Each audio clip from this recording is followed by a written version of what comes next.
La haine de soi est un principe général promu par une élite néolibérale qui a tout intérêt à ce que les peuples ne s'aiment pas, mais aiment l'élite qui les domine. C'est pas une démocratie en Occident, c'est une dictature. C'est la dictature financière de l'élite financière apatride qui vous propose parfois un casting de gauche, parfois un casting de droite. Peu importe le gagnant, c'est le système qui gagne. Bien sûr, c'est le système, c'est l'état profond, comme on dit, qui gagne. Les 3/4 des Africains préfèrent migrer à l'intérieur du continent africain que migrer vers l'Occident. C'est quelque chose qu'on ne dit pas non plus. Patrice Talon sait qu'il ne peut pas faire n'importe quoi avec nous. Et que je suis, à l'heure actuelle, je le dis avec une très grande simplicité, son premier opposant. Il en est très conscient, j'en suis conscient, le peuple en est conscient, avançons. On soutient les Gilets jaunes nous soutiennent sur bon nombre de points. Nos ennemis, ce n'est pas le blanc, ce n'est pas la France. Nos ennemis, c'est l'oligarchie qui tient en otage la France et qui tient en otage le continent africain. Et qui n'a pas de pays. Et qui n'a pas de pays, qui n'a qu'un seul drapeau, le dollar, l'euro ou le shekel. Voilà.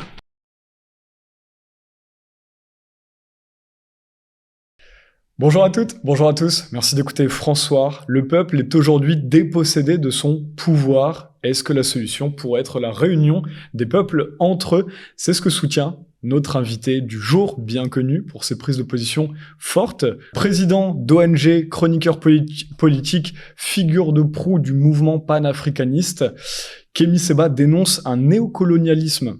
Il a été étiqueté de préférer parfois, juste en parlant de la couleur de peau, les personnes de couleur de peau noire au blanc. Mais en fait, quand on écoute ses discours, on comprend qu'il critique d'abord le gouvernement français.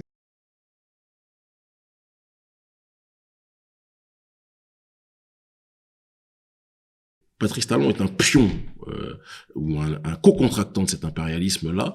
C'est quelqu'un qui, pour moi, Thomas Sankara disait que l'ennemi des Africains, c'est pas la population occidentale, c'est l'oligarchie occidentale qui travaille avec l'oligarchie corrompue africaine. C'est ce que je dis, il y a un concubinage incestueux entre des gens comme Talon et le haut patronat français, l'oligarchie française. Mais alors, est-ce que c'est sa politique? Est-ce qu'il le fait de manière presque naturelle, ou est-ce que derrière il y a des conflits d'intérêts financiers criants que vous avez trouvés? Non, mais il y a qu'on soit très clair. Déjà, avant d'arriver à la tête du pays, il faut savoir que Talon est en réalité officieusement à la tête du pays depuis très longtemps, parce que c'est la première fortune du pays.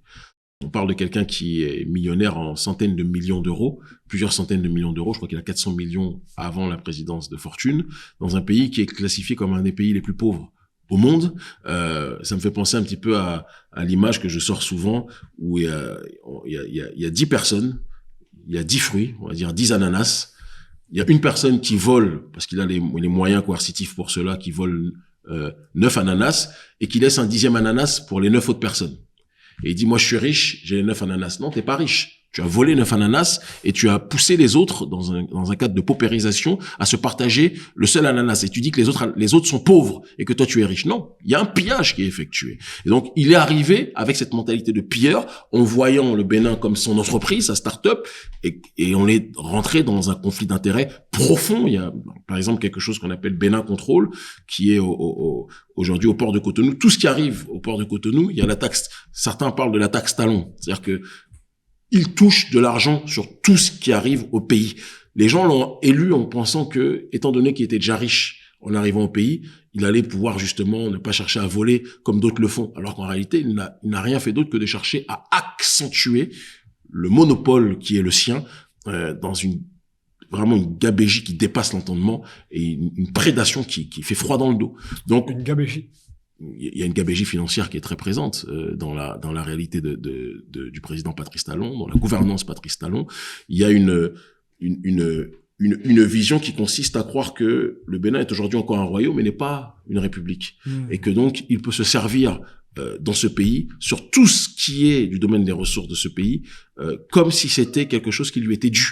On parle du roi du coton, plantation et tout ce qui s'ensuit. Il y a un logiciel qui est très présent dans son esprit et qui se matérialise, qui se caractérise à travers ces situations. En France, effectivement, pour prendre les exemples de multimillionnaires voire milliardaires, on voit bien que celui qui a la plus grande campagne présidentielle au niveau de la publicité, qui va le plus passer à la télévision, aux meilleurs horaires, ou être dans le plus de magazines avant les élections présidentielles, a le plus de chances d'être élu. C'est ce qui s'est passé pour Patrice Talon, par exemple. On n'est même pas dans ça, parce que, comme je vous le dis, Patrice Talon a créé un système politico-médiatique et économique au Bénin, où bien longtemps avant d'arriver à la présidence, c'est lui qui payait déjà la plupart des politiciens.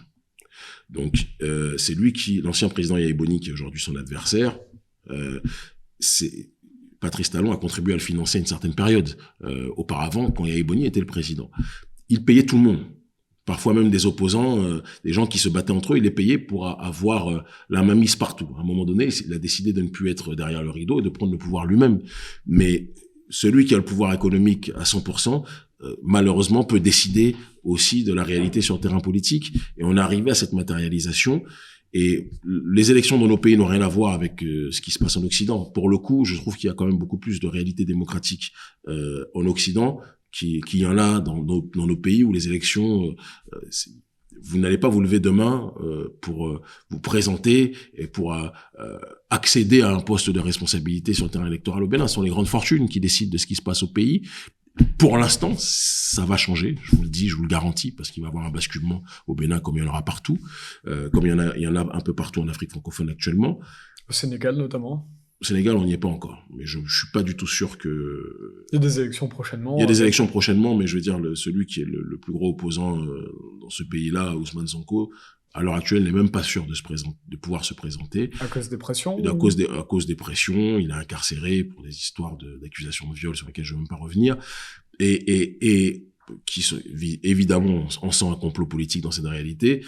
Et quand bien même il se présente, j'ai la profonde sensation qu'il y aura une sorte de mur sanitaire du système qui va être créé pour tout faire pour l'empêcher. C'est-à-dire que les gens, même les gens qui se haïssent entre eux, vont s'unir pour essayer de ne pas lui permettre de passer. Non, les exemples auxquels je pensais, c'était le Mali, le Burkina Faso ou le Niger, où les coups d'État ont permis aujourd'hui d'assainir le paysage politique et de le mettre en conformité avec les principes de souveraineté, de panafricanisme en tant que tel et de droit à l'autodétermination des populations. C'est beaucoup plus ces exemples-là auxquels je pensais. Et donc, pour revenir à Patrice Talon, et pour finir sur ce dernier, quelqu'un qui a déjà les moyens financiers les plus élevés, qui a les moyens médiatiques, puisqu'il contrôle les médias, les plus élevés, qui dispose maintenant des armées, et donc de tous les moyens de pression, tous les moyens coercitifs pour terroriser la population, qui contrôle la justice, on n'est plus dans le cadre d'un président.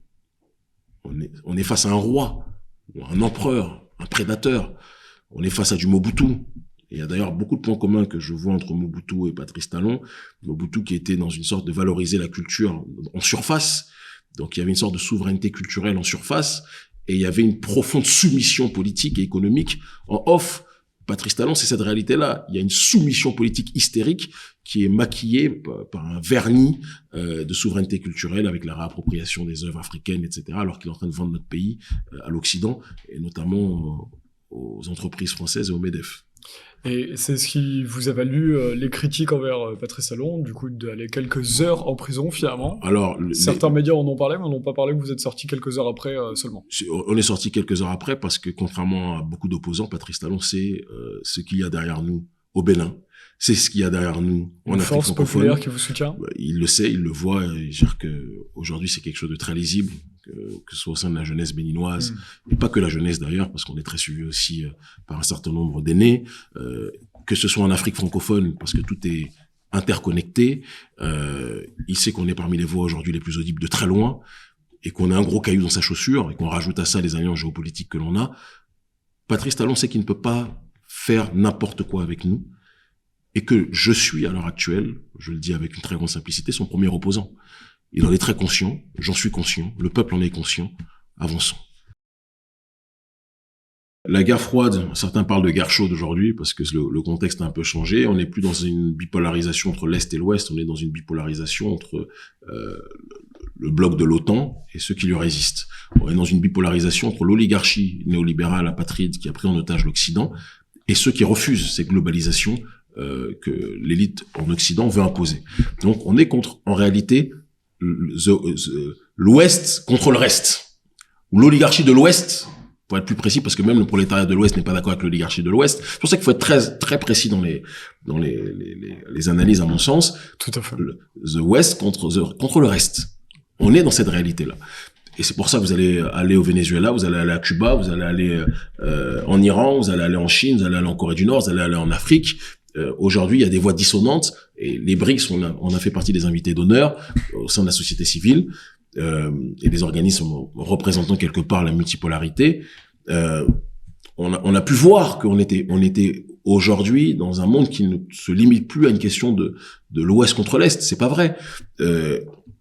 Et j'ai même envie de vous dire qu'il y a une évolution dans le principe du non-alignement. Historiquement, le non-alignement, c'est pour ça que ça me fait rire quand j'entends certains qui vous disent ils sont pas alignés, ils sont ni avec l'Est, ils sont ni avec l'Ouest. Ils ont rien compris. La géopolitique du 21e siècle n'est pas la géopolitique du 20e siècle. Avec l'effondrement du mur de Berlin et la mutation progressive jusqu'à sa dégénérescence absolue du capitalisme qui a atteint sa folie meurtrière et économique à travers le néolibéralisme économique et sociétal, on arrivait à un monde aujourd'hui où on n'est plus dans une confrontation entre l'Ouest contre le bloc soviétique. C'est pas vrai. Il y a la Chine, il y a la Russie, il y a l'Iran, il y a les pays arabes sur lesquels il faut qu'on porte une attention précise aussi, même si c'est très complexe. Il y a certains pays africains, l'Afrique du Sud, pays où je suis très souvent aussi présent, et on a un certain nombre de liens avec les autorités aussi, où il y a une ligne aussi qui est différente.